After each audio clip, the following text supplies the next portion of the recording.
I never thought that lying about who I was would lead me to the love of my life.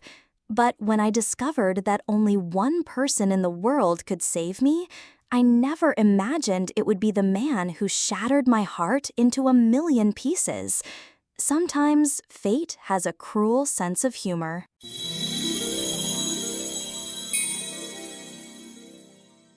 The glass doors of the Manhattan Research Institute slid open with a whisper, and Victoria Sterling stepped into what felt like her last chance at life. 6 months had passed since the diagnosis. 6 months of being told by the world's best doctors that her rare autoimmune condition had no cure, no treatment, no hope. Her designer heels clicked against the marble floor as she approached the reception desk, her Chanel suit perfectly tailored despite the weight she'd lost. Money had never been an issue for the Sterling family, but it couldn't buy what she needed most: time. "Miss Sterling, Dr. Cross will see you now." The name hit her like a physical blow. Cross. It couldn't be. Not him. Not after 6 years of silence. She followed the nurse down a pristine hallway, her heart hammering against her ribs. When the office door opened, time stopped. Dr. Alexander Cross stood with his back to her, studying charts on a wall-mounted screen. Even from behind, she recognized the broad shoulders, the way he ran his fingers through his dark hair when concentrating. When he turned, those familiar steel-blue eyes widened in shock. Victoria. Her name escaped his lips like a prayer. Alex. She couldn't hide the tremor in her voice. 6 years. 6 years since he'd walked out of her life without explanation, leaving only a note saying he couldn't do this anymore. 6 years of wondering what she'd done wrong. And now, here he was, the only man who could save her life. "You're Dr. Cross." It wasn't a question. She needed to establish distance, professionalism. "I am." He cleared his throat, his mask of clinical detachment sliding into place. "Please, sit down." But neither of them moved. The air between them crackled with unresolved tension, 6 years of hurt and longing compressed into this sterile office space. "I didn't know it was you," she said finally. You wouldn't have come." His voice was rougher now, more like the Alex she remembered. "I know." She lifted her chin, summoning the pride that had carried her through her family's business empire. "I'm here because I need treatment, not because I want to see you." "I understand." He gestured to the chair across from his desk. "Shall we discuss your condition?" As she sat, she caught a glimpse of something flickering across his face. Pain? Regret? But it was gone so quickly she might have imagined it. "Your medical records indicate an aggressive autoimmune disorder," he began, his tone purely professional now. "The prognosis from your previous doctors was 6 months, maybe less." She met his gaze steadily. "They said you're the only one working on experimental treatments." "I am." He paused, and for a moment the mask slipped again. "Victoria, I want you to know that I'll do everything in my power to help you. Our history won't interfere with your treatment." "Good." She stood abruptly. "Because I need you to save my life, Alex. Can you do that?"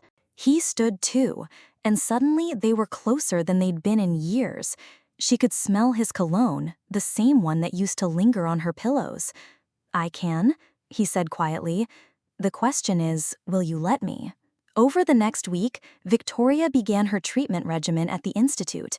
Each day brought new tests, new procedures, and the careful dance she and Alex performed around their shared past. What she didn't know was that Alex had been tracking her condition for years. Hidden in his private files were medical journals documenting every advancement in autoimmune research, every failed treatment, every dead end. Her name appeared in his notes more than any other patient, because she wasn't just any patient. She was the reason he'd become a doctor. Victoria, meanwhile, maintained the facade that she'd moved on completely. She spoke casually about her successful consulting firm, her penthouse apartment, her busy social life. She never mentioned the nights she'd spent wondering what she'd done wrong, or how she'd thrown herself into work to forget the way he used to make her laugh. "Your white blood cell count is improving," Alex noted during her 3rd visit, not looking up from his tablet. "Good." She was learning to match his clinical tone. "How long before we see real results?" These treatments take time.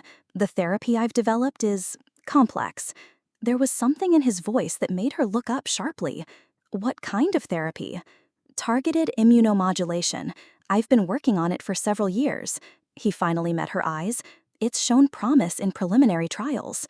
What he didn't tell her was that she was the only patient he'd ever treated with this particular protocol. What he didn't tell her was that every late night in the lab, every failed experiment, every breakthrough had been with her in mind. "How many patients have you treated successfully?" she asked. "The research is ongoing," he deflected. She noted the evasion but didn't press. She had bigger concerns than his bedside manner. "I don't like this, Vicky." Her sister Margaret paced the living room of Victoria's penthouse, her perfectly coiffed blonde hair catching the afternoon light streaming through floor-to-ceiling windows. "Of all the doctors in the world, it has to be him? It's not about him, Meg. It's about staying alive." "Is it? Because from where I'm sitting, it looks like you're torturing yourself." Margaret stopped pacing and fixed her with a sharp look. "Have you told Mom and Dad?" Victoria's stomach tightened. Their parents had never approved of Alex. A poor medical student with no prospects wasn't suitable for a sterling heir. When he'd left, they'd been relieved. They'd be furious if they knew she was back in his orbit. "They don't need to know the details of my treatment." Meanwhile, at the Institute, Alex faced his own opposition. "You're too involved, Alex." Dr. Sarah Chen, his research partner and closest friend, cornered him in his office. "I've seen the way you look at her. This isn't professional. My personal feelings don't interfere with my work." "Don't they? You've turned down 6 other patients this month to focus on her case. The board is asking questions." Alex's jaw tightened. "She needs specialized care." "They all need specialized care, but you're treating her like she's the only patient who matters." Sarah's voice softened. "What really happened between you two? That's not relevant to her medical care, isn't it? Because if you can't maintain objectivity, you need to transfer her case. The ethics committee will not be necessary." Alex cut her off coldly. "I can handle this." But as Sarah left his office, Alex stared out at the city skyline and wondered if he was lying to himself. Every moment with Victoria was agony and ecstasy combined. Every professional boundary he maintained felt like another betrayal of what they'd once meant to each other.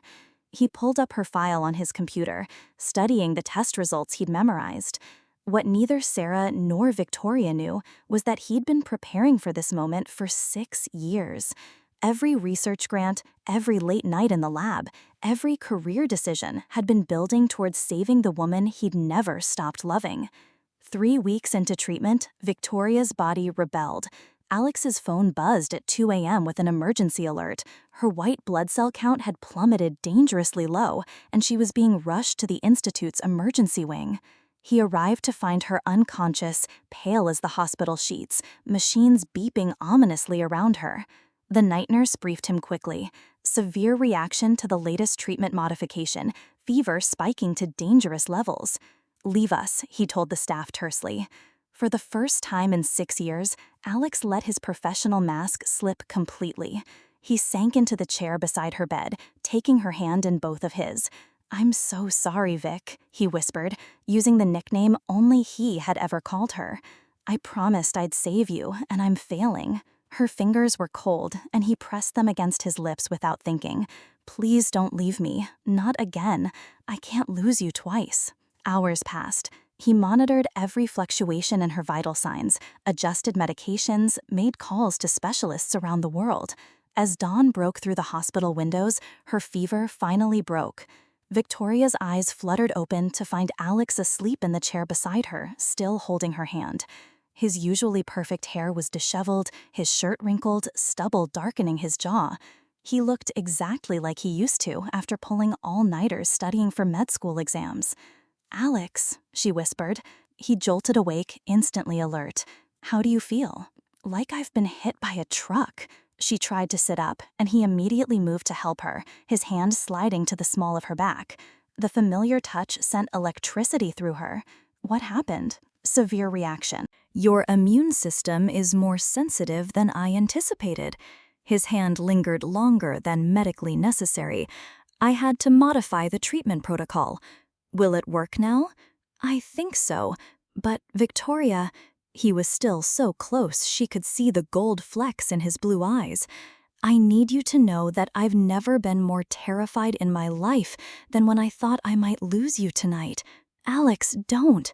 I know I don't have the right to say this. I know I lost that right 6 years ago, but seeing you like that, his voice broke slightly. It reminded me that some things are more important than pride or protocol or the past. The words hung between them, charged with 6 years of unspoken longing. Victoria's heart raced, and not from the medical emergency. "You can't say things like that to me," she whispered. "Why not?" "Because I can't handle it. Not from you. Not again." But even as she said it, she didn't pull away. They were breathing the same air, caught in the gravitational pull that had always existed between them. When his lips touched hers, gentle and desperate all at once, she didn't resist. She kissed him back with 6 years of suppressed emotion, her hands fisting in his shirt, pulling him closer. For a moment, they were 25 again, young and in love and invincible. The kiss lasted only seconds, but it shattered everything. Alex pulled back abruptly, his face a mask of horror. "That was completely inappropriate. I'm sorry." Victoria felt the familiar sting of rejection, sharp as ever. "Of course. How could I forget? Dr. Cross doesn't make mistakes." "Victoria, that's not—" "Save it, Alex." She struggled to sit up properly, putting distance between them. "Let's just pretend it didn't happen. You're very good at pretending, aren't you?" The barb hit its mark. His face went cold, professional. "You're right. It was a mistake. It won't happen again." "Good." But the word felt like ash in her mouth. "I'll have Dr. Chen oversee your care from now on, to avoid any further complications." "Fine." She turned her face toward the window, unable to look at him. "I just want to get better and get out of here." Alex stood, straightening his shirt. "Of course. I'll have the nurse bring your discharge papers." "Alex?" She called just as he reached the door. "Yes? 6 years ago, when you left," she took a shaky breath. "Was it this easy for you then, too, to just walk away?" His hand stilled on the door handle. For a long moment, he didn't speak. When he finally turned back, his eyes were filled with pain she didn't understand. "No," he said quietly. "It was the hardest thing I've ever done, and apparently I'm about to do it again." He left without another word, and Victoria was alone with the beeping machines and the taste of regret. Over the next few days, Dr. Chen took over her treatments. The woman was competent, kind, and everything a patient could want in a doctor, but she wasn't Alex. Victoria found herself looking for him in hallways, listening for his voice during consultations. When she finally asked Dr. Chen about him, the answer was carefully neutral. "Dr. Cross is focusing on other cases at the moment, but he's monitoring your progress." "I see." Victoria stared at her hands. "Dr. Chen, can I ask you something?" "Of course." "How long has he been working on treatments for my condition?" Dr. Chen hesitated. "Several years. It's one of his primary research focuses." "But why? I mean, it's so rare. There can't be many patients." Another hesitation. "You'd have to ask him that yourself." But Victoria knew she wouldn't get that chance. Alex was avoiding her completely now, and she was left to wonder if the kiss had been another moment of weakness he regretted, or something more. 2 weeks after Alex had handed her care to Dr. Chen, Victoria's condition took a dramatic turn for the worse. The modified treatment wasn't working as hoped, and her immune system began attacking healthy tissue at an alarming rate. Dr. Chen found Alex in his lab at midnight, hunched over microscope slides. "She's asking for you," Sarah said without preamble. Alex didn't look up. "You're handling her case now." "Alex, she's scared, really scared. Her inflammatory markers are through the roof, and she specifically requested to see you." "That's not appropriate given our history." "Screw appropriate," Sarah's voice rose. "She could be dying, and you're worried about protocol?" That got his attention. He finally looked up, and Sarah saw the dark circles under his eyes, the weight he'd lost. "What do you mean, dying?" The treatment isn't working. Her body is rejecting everything we try. If we don't figure something out in the next 48 hours... Sarah didn't need to finish. Alex was already reaching for his coat. He found Victoria curled on her side in the hospital bed, looking smaller and more fragile than he'd ever seen her. When she heard his footsteps, she turned, and the relief in her eyes nearly broke him. "You came," she whispered. "Sarah said you asked for me. I thought you might say no." Alex pulled the chair close to her bed, abandoning all pretense of professional distance. "I would never say no to you, Vic, not when you need me." "But you did.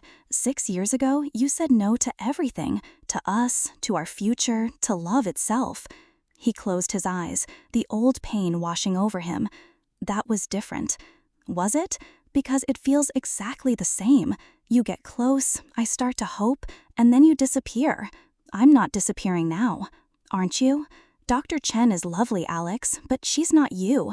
And whatever you've been working on all these years, whatever research you've been doing, I think it might be the only thing that can save me." Alex studied her face, seeing past the illness to the woman who'd once made him believe in forever. "What makes you think that?" "Because I know you. The Alex I fell in love with never did anything halfway." "If you've been researching my condition, you haven't just been researching it, you've been obsessing over it." She was right, and they both knew it. "There is something," he admitted. "An experimental protocol I've been developing, but it's risky, Vic, more risky than anything we've tried." "How risky?" "There's a 60% chance it could kill you within hours." Victoria was quiet for a long moment. "And if we do nothing?" "You have days, maybe a week." "Then we don't really have a choice, do we?" Alex reached for her hand, intertwining their fingers like they used to. "I need you to know that if something goes wrong, it won't. But if it does, Alex," she squeezed his hand, "I trust you. I've always trusted you, even when I hated you. I never wanted you to hate me. I know, and I never wanted to love you as much as I still do." The confession hung between them, raw and honest. What Victoria didn't see was the wall in Alex's private office, covered with research papers dating back 6 years. Every breakthrough in autoimmune research, every clinical trial, every promising lead, all of it meticulously organized and annotated in his handwriting. Dr. Chen knew about the wall. She'd seen the way Alex's entire career had been shaped around one specific condition, one type of patient. When other research opportunities arose, lucrative grants, prestigious positions, Alex had turned them all down if they didn't align with his singular focus. He's been preparing for her his entire career, Sarah confided to the head of research after Victoria was admitted for the experimental treatment. "I don't think he even realizes how obvious it is." In his apartment, Alex kept a small photo hidden in his medical textbook, Victoria laughing at something he'd said during their last happy day together. Next to it was the engagement ring he'd bought but never had the chance to give her, still in its velvet box after all these years. His research notes revealed the truth in clinical terms. Patient V. Sterling, primary motivation for immunomodulation research, all protocols designed with her specific genetic markers in mind. The nursing staff had noticed too. In 6 years of working at the institute, Dr. Cross had never taken personal calls, never missed a day of work, never shown emotion with a patient. But with Victoria Sterling, everything was different. "He monitors her vitals himself every 2 hours," one nurse whispered to another. "I've never seen him so invested in a case." "You think they have history?" "Honey, they don't just have history, they are history. The way he looks at her when he thinks no one's watching, that man is still completely in love." Meanwhile, Victoria's sister Margaret was conducting her own investigation. She'd hired a private detective to look into Alex's background, determined to prove he wasn't good enough for her sister. What she found surprised her. Dr. Alexander Cross had graduated top of his class from Harvard Medical School. He'd turned down positions at prestigious hospitals around the world to focus on rare disease research. His patents on medical devices had made him wealthy in his own right. He donated anonymously to charities that Victoria supported. And every major research paper he'd published in the last 6 years referenced the same type of autoimmune condition her sister had. He's been trying to save her this whole time, Margaret realized, staring at the detective's report. For the first time in 6 years, she wondered if they'd all misjudged Alex Cross. The experimental treatment began on a Tuesday morning. Victoria was prepped and ready, but as Alex prepared the injection, her family arrived unexpectedly. "Victoria Sterling, what the hell do you think you're doing?" Her father's voice boomed through the treatment room. Robert Sturman stood in the doorway, impeccably dressed even at 7 a.m., his steel gray hair and sharp suit making him look like the corporate titan he was. Behind him, her mother Eleanor looked pale but determined. "Dad, how did you—" "Margaret told us everything. About him, about this place, about what you're putting yourself through." Alex stepped back from Victoria's bedside, his professional mask sliding into place. "Mr. Sterling, Mrs. Sterling, don't." Robert's voice was ice. "Don't you dare speak to us like we're strangers. We know exactly who you are and what you did to our daughter." "Robert," Eleanor said quietly, "perhaps we should discuss this privately." "No." Robert's attention fixed on Alex with laser intensity. "My daughter is dying, and you want to experiment on her? Use her as a guinea pig for your research?" "Dad, stop," Victoria said firmly. "This is my choice." "Is it? Or is he manipulating you again, the way he did 6 years ago?" Alex's jaw tightened, but he remained silent. "What exactly do you think happened 6 years ago?" Victoria asked, something cold forming in her stomach. Robert glanced between Victoria and Alex. "You don't know? He never told you why he really left?" "Robert," Eleanor warned. "Tell me what?" Victoria's voice was barely a whisper. Alex closed his eyes. "Victoria, don't." "Tell me," she demanded. Robert smiled triumphantly. "He came to me, asked for permission to marry you. I told him the truth, that he wasn't good enough for you, that he never would be, and I offered him money to leave and never come back."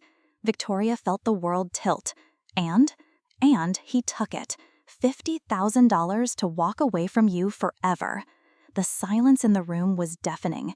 Victoria stared at Alex, waiting for him to deny it, to explain, to say something that would make this make sense. Instead, he said quietly, "The treatment should be postponed until you've had time to process this." "Alex," her voice broke on his name. "I'll have Dr. Chen reschedule when you're ready." He left without another word, without trying to defend himself, without fighting for her, just like he had 6 years ago. Victoria discharged herself from the institute that afternoon against medical advice. Her parents tried to convince her to seek treatment elsewhere, but she was done, with the hospital, with doctors, with hope itself. It was Margaret who found the real truth. "I broke into his apartment," she announced, bursting into Victoria's penthouse 3 days later. "You what?" "I hired someone to break in, whatever. The point is, Vicky, Dad lied to you." Victoria looked up from her laptop where she'd been researching end-of-life options. "What are you talking about?" Margaret dropped a bank statement on the coffee table. "Alex never took the money." Victoria stared at the paper. It was a bank transfer from Sterling Industries to an account belonging to Alexander Cross, dated 6 years ago. But there was another entry, dated the same day, a transfer of the exact same amount to the Autoimmune Research Foundation. "He donated it all," Margaret said softly. "Every penny Dad gave him, he donated to research. And look at this." She handed Victoria a letter written in Alex's handwriting. "Mr. Sterling, I understand your concerns about my financial prospects and my ability to provide for Victoria in the manner she deserves. While I cannot accept your money for myself, I will use it to fund research that might someday help others facing similar challenges to the ones Victoria might encounter due to her family's genetic predisposition to autoimmune disorders. I am leaving Victoria because I love her, not because I don't. The preliminary tests show she carries the markers for the same condition that killed her grandmother. I cannot ask her to watch me fail to save her the way your family doctor failed to save Eleanor's mother. I will spend every day of my life working to find a cure so that, if she ever needs it, it will exist. I hope someday you will understand that everything I do is for her. Alexander Cross. Victoria's hands trembled as she read. He knew I would get sick. The genetic markers were there, Margaret said. He must have seen them during routine blood work. And Dad knew this whole time? Dad knew Alex refused the money. He knew why Alex really left. And he let you believe Alex abandoned you for money. Victoria felt 6 years of carefully constructed anger crumble. He's been trying to save me this entire time. It gets worse, Vicky, or better, I'm not sure. Margaret pulled out her phone. I called the Autoimmune Research Foundation.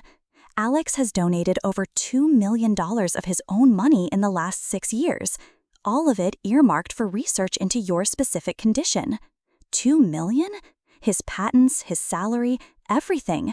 He's been living in a tiny apartment and driving a 10-year-old car because every cent he makes goes to finding you a cure. Victoria buried her face in her hands. Oh my God, what have I done? You didn't do anything. Dad did this. But Victoria wasn't listening anymore. She was thinking about Alex's face when her father revealed the truth about the money. He hadn't denied it because he was protecting her from something worse, the knowledge that he'd sacrificed everything because he'd known she was going to die. Victoria found Alex in his lab at the Institute at 11 p.m. He was hunched over a microscope, still wearing the same clothes from 3 days ago. "Why didn't you tell me?" she said without preamble. He didn't look up. "Tell you what?" "That you knew I was going to get sick, that you donated the money, that you've spent 6 years of your life trying to save someone who hated you." His hands stilled on the microscope controls. "Margaret? Does it matter who told me? Why didn't you defend yourself?" Alex finally looked up, and she was shocked by how exhausted he looked. "What was I supposed to say, Victoria? That I left you because I was a coward? That I couldn't handle watching you die slowly? That I chose to break your heart quickly rather than watch this disease destroy you piece by piece? You could have told me the truth." "The truth?" Alex stood, his calm facade finally cracking. "The truth is that I was 25 years old and terrified. The truth is that when I saw those genetic markers in your blood work, I panicked. I knew that if we stayed together, if we got married and had the life we planned, I would have to watch you get sick and die, and I couldn't handle it. So you decided to play God with my life? I decided to fix it. I thought I could find a cure before you ever got sick. I thought I could save you without you ever having to know you needed saving." Victoria stared at him. "That is the most arrogant, stupid, heartbreaking thing I've ever heard." "I know." "You stole 6 years from us, Alex. 6 years we could have had together." "I know that too." "And now I'm dying anyway, and you're still trying to save me, and I hate you for it." "I know." "Stop saying you know," Victoria's voice broke. "Stop being so calm and reasonable and just fight back. Yell at me. Tell me I'm being unfair." "You want me to yell?" Alex's voice rose for the first time. "Fine. You want to know what I think? I think you're a hypocrite, Victoria. You're angry at me for making decisions about your life without consulting you, but you're doing the exact same thing now." "How?" "You're giving up. You're choosing to die rather than let me help you, and you're not consulting anyone about that decision. Not your family, not your friends, not me. It's my life. It's our life. It always has been, even when we were apart. Do you think I've lived these 6 years for myself? Everything I've done, every choice I've made, has been about you, about us, about the future I hoped we could still have if I could just fix this." Victoria felt tears streaming down her face. "I can't do this, Alex. I can't let myself hope again just to have you leave when things get hard." "Then don't. Don't hope for us, but hope for yourself. Let me save your life, and then if you never want to see me again, I'll disappear. I'll transfer to another hospital, another city, another country if that's what you need." "You'd do that?" "I'd do anything for you. I thought that was obvious by now." Victoria left the institute that night without giving Alex an answer. She drove aimlessly through Manhattan, her mind reeling with 6 years of lies and revelations. When she finally returned to her penthouse, she found her parents waiting. "Sweetheart," her mother started, "Margaret told us what she found." "Did she?" Victoria's voice was dangerously quiet. "And what exactly did she tell you?" Her father stepped forward. "Victoria, you have to understand." "No." The word cut through the air like a blade. "You don't get to explain this away, Dad. You let me believe Alex abandoned me for money. You watched me hate him for 6 years, knowing it was a lie." "I was protecting you," Robert said defensively. "From what? From love? From someone who was willing to sacrifice everything for me? From heartbreak? From watching yourself die slowly while he failed to save you? That wasn't your choice to make." Victoria's voice echoed through the penthouse. "It was mine, and Alex's, and you stole it from us." Eleanor spoke softly. "We thought we were doing the right thing. The right thing would have been trusting me to make my own decisions about my own life." Victoria sank onto her couch, suddenly exhausted. "Do you have any idea what you've done? Alex has spent 6 years thinking I hate him. I've spent 6 years hating myself for not being enough to make him stay. And all of it was based on your lie." "We can fix this," Robert said. "We'll talk to him, explain." "No, you've done enough." Victoria's phone buzzed with a text from Dr. Chen.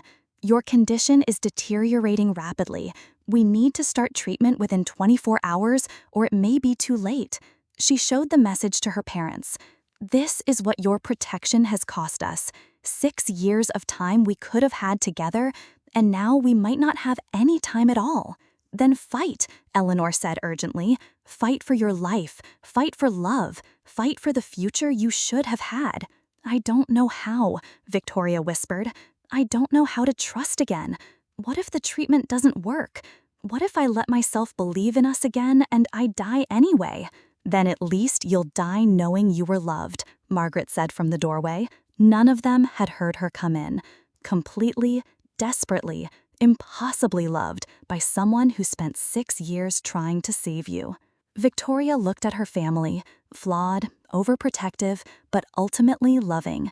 Then she thought about Alex, alone in his lab, working on a cure for a woman who might never forgive him. "I need to think," she said finally. But as she lay in bed that night, staring at the ceiling, Victoria knew there was really only one choice. She could die angry and alone, or she could die loved. Either way, she was going to need Alex's treatment. The question was whether she was brave enough to live loved instead. Victoria didn't return to the institute. Instead, she flew to Switzerland, where a private clinic promised experimental treatments and discretion. If she was going to die, she reasoned, she'd do it far away from the mess her life had become in New York. The clinic was sterile and expensive, staffed by competent doctors who spoke in measured tones about managing expectations and palliative care. None of them offered hope, just expensive ways to die more comfortably. She lasted 2 weeks before the treatments failed completely. "Miss Sterling," Dr. Weber said gently, "I think it's time to consider returning home, to be with your family." Victoria stared out the window at the snow-covered Alps. "How long do I have?" "Days, perhaps a week if you're strong." She nodded numbly. In her hotel room that night, she video-called Margaret. "You look terrible," her sister said bluntly. "Dying will do that to you. Vicky, please, come home. Let Alex help you." "It's too late, Meg. Even if his treatment worked, I waited too long. I'm too weak now." "You don't know that. The doctors here were very clear. My body can't handle any more aggressive treatments." Margaret was crying now. "I can't lose you. Not like this. Not when there might still be a chance." "There is no chance. I made my choice, and now I have to live with it, or die with it." Back in New York, Alex was destroying himself. He hadn't slept in weeks, surviving on coffee and the desperate hope that Victoria would change her mind. Dr. Chen finally forced him to take medical leave when she found him collapsed in his lab. "This isn't helping anyone," Sarah said, finding him in his apartment surrounded by research papers. "Especially not her. She's dying, Sarah, and it's my fault. If I'd just told her the truth 6 years ago, you were 25 and scared. You made a mistake. A mistake that's going to cost her everything." Sarah sat beside him on the couch. "Alex, there's something you need to know. I've been in contact with the clinic in Switzerland." Alex's head snapped up. "What?" "Dr. Weber called yesterday. Victoria's treatments failed. She's coming home to die." The words hit Alex like a physical blow. "When?" "Her flight lands tomorrow." Alex stood abruptly, papers scattering. "I need to see her. Alex, I need to try one more time. Even if she hates me, even if it doesn't work, I have to try. The treatment you developed, her body might not be strong enough now. Then I'll modify it, make it gentler, find another way." Sarah watched her friend pace frantically. "And if she refuses to see you?" Alex stopped. "Then I'll respect her wishes. But I won't give up until she tells me to my face that it's over." Victoria's flight was delayed by a snowstorm, giving her unexpected hours alone in the Zurich airport. She sat in the business class lounge, too tired to read, too wired to sleep, when her phone buzzed with a text from an unknown number. "Miss Sterling, this is Dr. Chen from the Manhattan Research Institute. I know you probably don't want to hear from us, but there's something you need to know about Dr. Cross. Please call me when you're able." Victoria stared at the message for 10 minutes before dialing. "Dr. Chen, it's Victoria Sterling. Thank you for calling. I know this is difficult, but I felt you should know.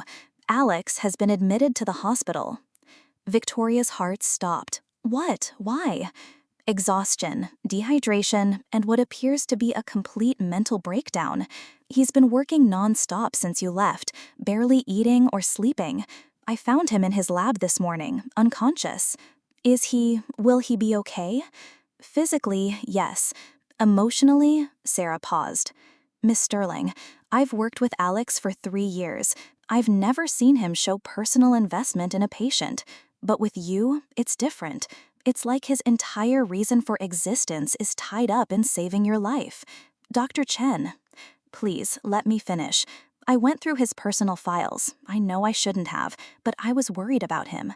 Victoria, do you know what he named his research project, the one that led to your treatment?" "No." "Project Victoria. Everything he's done for 6 years has been for you. Every late night, every failed experiment, every breakthrough. His computer password is your birthday. He has a photo of you in his desk drawer that he thinks no one knows about. Why are you telling me this?" "Because you're both dying. Maybe not in the same way, but you're both giving up on life. And I think you're the only person who can save him, just like he might be the only person who can save you. I don't know if I'm strong enough for his treatment anymore. There's only one way to find out." After Sarah hung up, Victoria sat in the airport lounge, watching planes take off into the snowy sky. She thought about Alex, alone in a hospital bed, probably blaming himself for her decision to leave. She thought about 6 years of missed chances and prideful choices. Most of all, she thought about the boy who used to make her laugh until her sides hurt, who used to trace patterns on her back until she fell asleep, who used to promise her forever with such certainty that she believed him. Maybe forever was still possible. Maybe it just looked different than they'd planned. She called the airline and changed her flight to leave immediately. Victoria found Alex in a private room at Mount Sinai Hospital, connected to an IV and looking like he'd aged 5 years in the past month. He was awake, but staring at the ceiling, and he didn't notice her until she spoke. "You look terrible." His head turned sharply, eyes widening. "Vic? What are you doing here? I thought you were in Switzerland." "I was. Dr. Chen called." She moved closer to his bed, noting the dark circles under his eyes, the weight he'd lost. "She said you were trying to kill yourself with work. I was trying to save you. By destroying yourself?" Alex struggled to sit up. "How are you feeling? Dr. Weber said the treatments weren't working." "They weren't. I'm dying, Alex. Maybe I have days, maybe weeks, but not much more than that." She said it matter-of-factly, but Alex's face crumpled. "I failed you. Again. No. Victoria sat on the edge of his bed. We failed each other. I've been thinking about it for 12 hours straight on a plane, and I realize we're both cowards, Alex. What do you mean? You were a coward 6 years ago because you were so afraid of watching me die that you chose to break both our hearts instead. And I've been a coward these past few weeks because I was so afraid of being hurt again that I chose to die rather than risk trusting you. Alex reached for her hand tentatively. Vic, I'm not finished. We've wasted 6 years being afraid of pain that we were going to experience anyway. You've been in agony thinking you lost me. I've been in agony thinking you never loved me. And now we're both dying. You emotionally, me physically, because we were too proud and too scared to just be honest. I should have told you about the genetic markers. Yes, you should have. And I should have asked you directly why you left, instead of assuming the worst. Victoria squeezed his hand. We were so young, Alex. We thought love meant protecting each other from hard truths. We didn't understand that real love means facing those truths together. I still don't know if I'm strong enough to watch you die. And I still don't know if I'm strong enough to trust you not to leave again. But here's what I do know. I'd rather spend whatever time I have left loving you than spend it protecting myself from being hurt. Alex brought her hand to his lips. Even if the treatment doesn't work? Even then. But Alex, I need you to promise me something. Anything. If your treatment doesn't work, if I die anyway, I need you to promise you'll keep living, really living, not just existing in your lab. Promise me you'll find happiness again. I can't promise that. Then promise me you'll try. Promise me you won't waste the rest of your life feeling guilty about choices we both made. Alex was quiet for a long moment. I'll promise if you promise to fight, really fight, not just go through the motions of treatment, but actually believe you can survive this. I don't know if I can. Then believe in us. Believe that our story isn't over yet. Victoria looked at this man who'd shaped her entire adult life, who'd loved her badly but completely, who'd spent 6 years trying to save her life. Okay, I believe in us. We need to move fast, Alex said once they'd returned to the institute. Your condition has deteriorated significantly. Victoria was back in a hospital gown, connected to monitors that beeped ominously. How fast? The treatment needs to start within the next 6 hours, or your immune system will be too compromised. Dr. Chen appeared in the doorway. The lab is prepped, but Alex, I have to say this one more time. The treatment is incredibly aggressive. In her current state, there's a 70% chance it could kill her immediately. And if we don't try, she has hours, maybe less. Victoria looked between them. So we're talking about a 30% chance to live versus a 100% chance to die? Essentially, yes. Those seem like pretty good odds to me. Alex sat beside her bed. Vic, I need you to understand what this treatment involves. I'll be essentially shutting down your immune system completely and then rebuilding it from scratch. For about 12 hours, you'll have no natural defenses at all. Any infection, any complication could be fatal. But if it works, you'll be completely cured, not just in remission, cured. Victoria was quiet for a moment. Alex, can I ask you something? Of course. This treatment, you've never tested it on anyone else, have you? Alex exchanged a glance with Sarah. What makes you say that? Because if you had, you would have mentioned success rates, previous patients, but you keep talking about theoretical outcomes. Vic, I'm going to be your first human trial, aren't I? Alex's silence was answer enough. Why? She asked. Because every other treatment has been designed for generic autoimmune conditions. This one was designed specifically for you, your genetic markers, your specific cellular responses, your individual immune system. You've been planning this for 6 years. I've been preparing for this for 6 years. I always hoped it would never be necessary. Victoria felt a strange mix of fear and awe. So I'm either going to be your greatest success or your greatest failure. You're going to be my greatest love, regardless of the outcome. Sarah cleared her throat. I hate to interrupt, but we really need to start prep. Victoria, are you sure about this?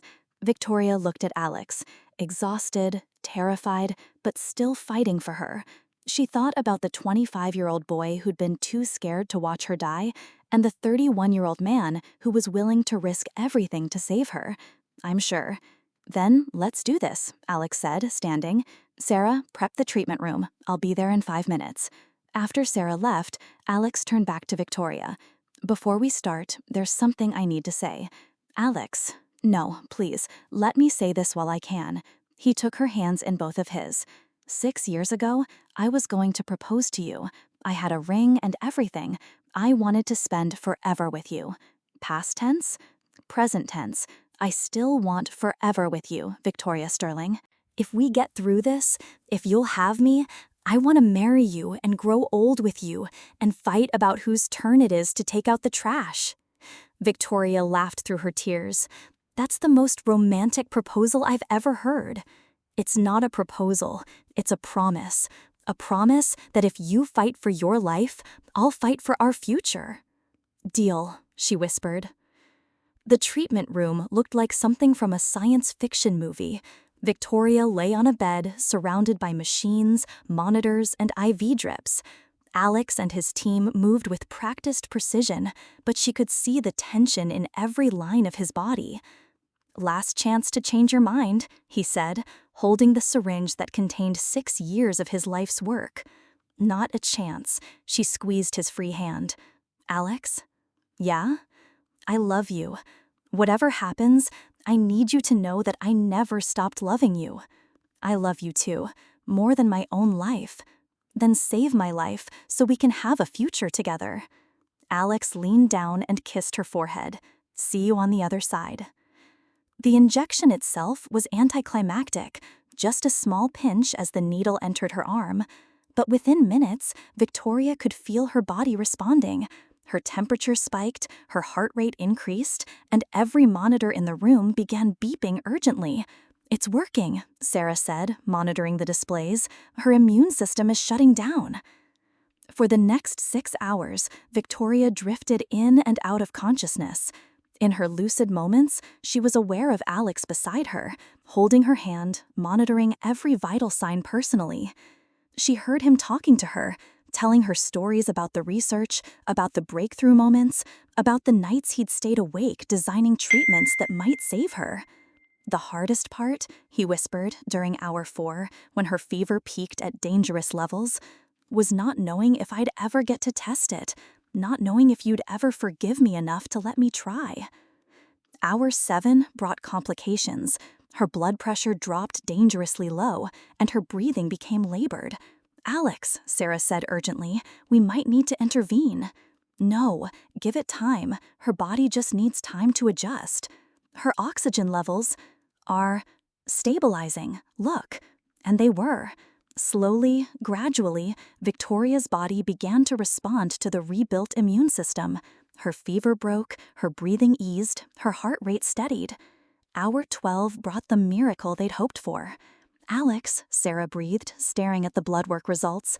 Her inflammatory markers are completely normal. Not just improved, normal. Alex didn't trust himself to speak. He checked the results himself, then checked them again. Is it over? Victoria asked weakly. It's over, he confirmed, his voice breaking. You're going to live, Vic.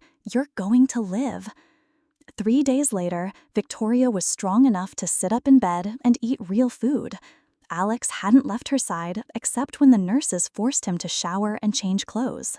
You know, she said, watching him adjust her IV for the 3rd time in an hour, you're going to have to stop hovering eventually. I don't think I can. Alex, sit down. You're making me nervous. He perched on the edge of her bed. Sorry, I keep expecting something to go wrong. Nothing's going to go wrong. Look. She held up her latest blood test results. Perfect across the board. You did it, Alex. You actually did it. We did it. You fought just as hard as I did. Victoria reached for his hand. What happens now? Now you recover. In a few weeks, you'll be discharged. You can go back to your normal life. And us? What happens to us? Alex was quiet for a moment. That's up to you. I meant what I said about the proposal, but I don't want you to feel pressured. You've been through so much. Alex, and I know trust doesn't just magically reappear. Alex, so if you need time to figure out how you feel, Alexander Cross, shut up and listen to me. He fell silent. Do you still have that ring? What ring? The one you bought 6 years ago. The one you were going to propose with. Alex's eyes widened. How did you... Never mind. Yes, I still have it. Is it hideous? Please tell me you didn't buy something massive and gaudy. It's simple, classic. I remember you saying you hated flashy jewelry. Good, because I want you to propose to me properly this time. Vic, not now. I'm wearing a hospital gown and I haven't washed my hair in 3 days. But when I get out of here, when I'm healthy and strong, and we've had time to remember how to be together without the threat of death hanging over us, then I want you to get down on one knee and ask me to marry you. Alex smiled for the first time in weeks. And what will you say? You'll have to wait and find out. That's cruel. Victoria pulled him down for a kiss, soft and sweet and full of promise.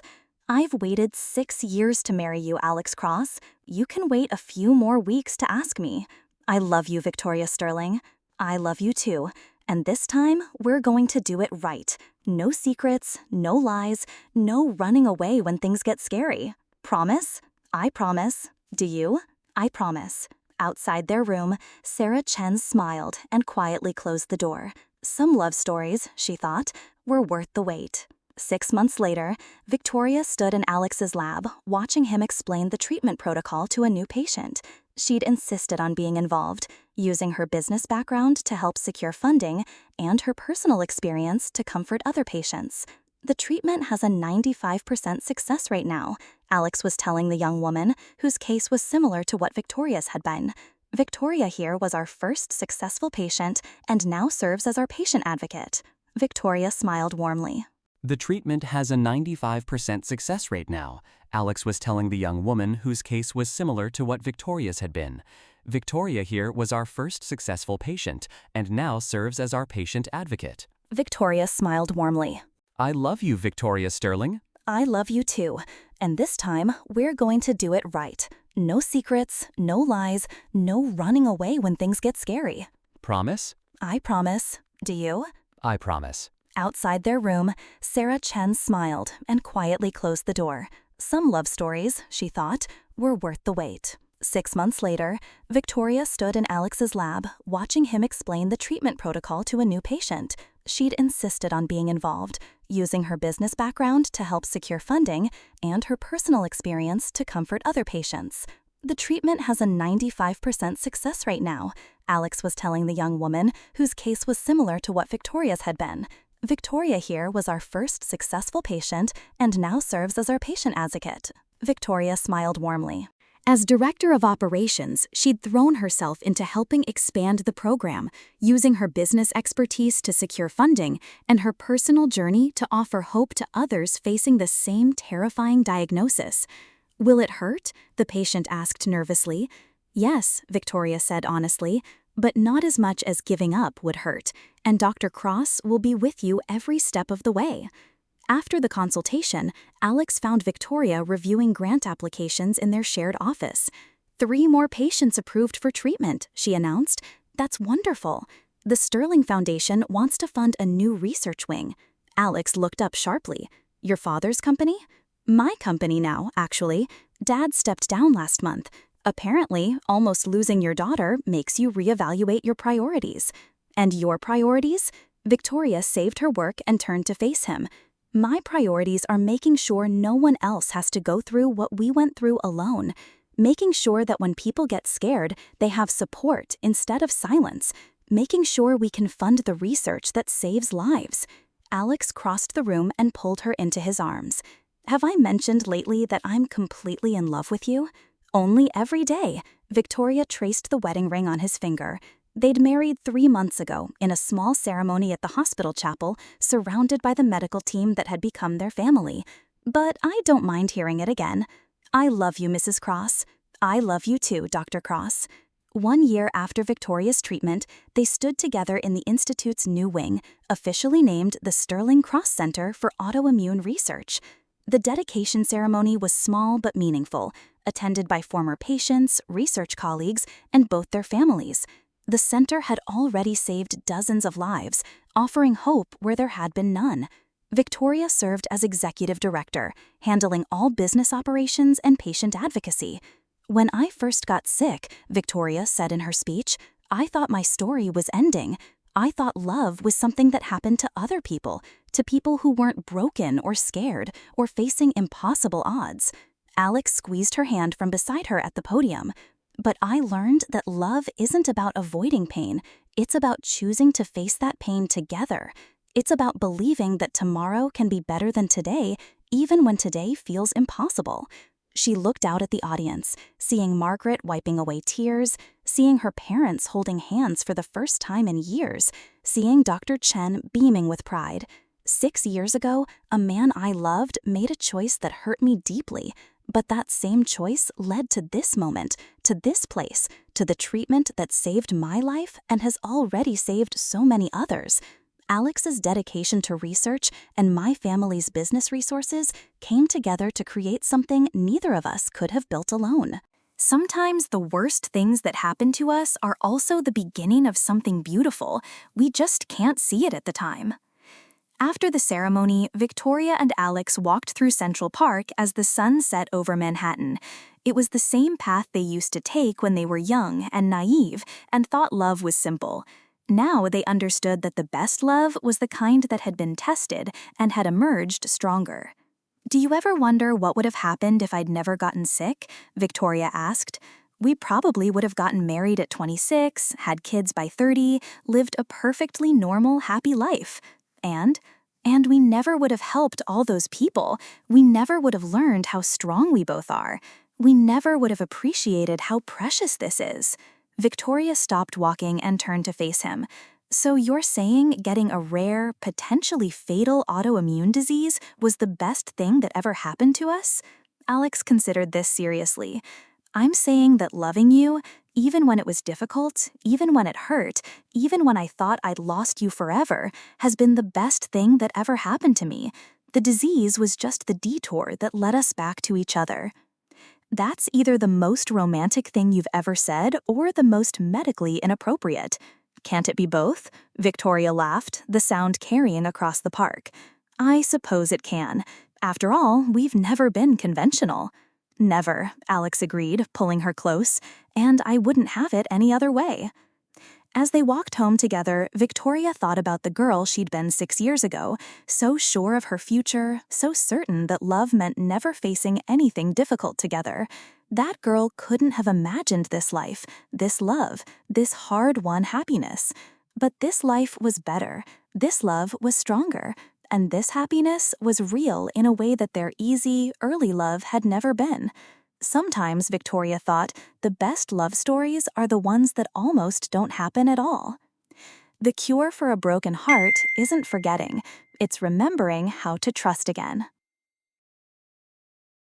Your heart knows the way. Subscribe and follow the beauty.